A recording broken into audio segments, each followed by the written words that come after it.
Okay, everyone, never ever tamper with fire alarms in public buildings. The reason why you never ever tamper with fire alarms in public buildings is because they are installed in public buildings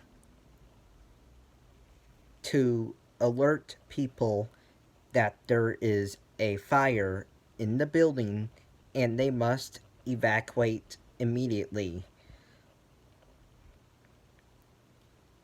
So, fire alarms are only for emergencies.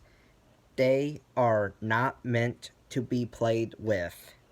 So, do not ever mess with them.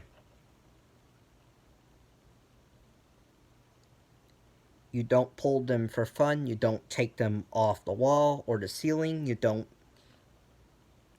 change the candela on the strobe. You don't adjust the volume, the pattern, or the tone on the horn or the chime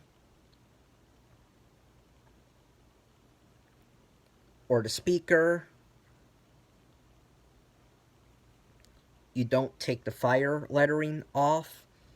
You don't take the logo off. And if you are in a public building with EST Genesis fire alarms, with the running man escaping from the fire image, you never cross that image out and you never rip that image out. Because that is not only tampering with fire alarm equipment, but that is vandalism to fire alarm equipment. So don't ever do that. You don't paint it, you don't write or draw on it.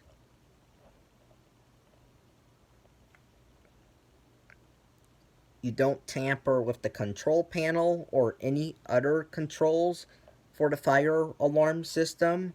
You don't tamper with the detectors or the flow switches.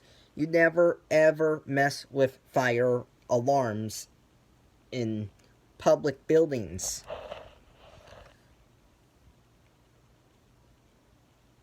Or else you will get into serious trouble. You will get fined and you will get arrested. And you are putting the public in danger. So never ever tamper with the fire alarms in a public building. If you have your own fire alarms at home, then it is okay to mess with them, but in a public building, it is a felony to mess with them. So, never ever mess with fire alarms in public buildings because these things are not toys. Bye.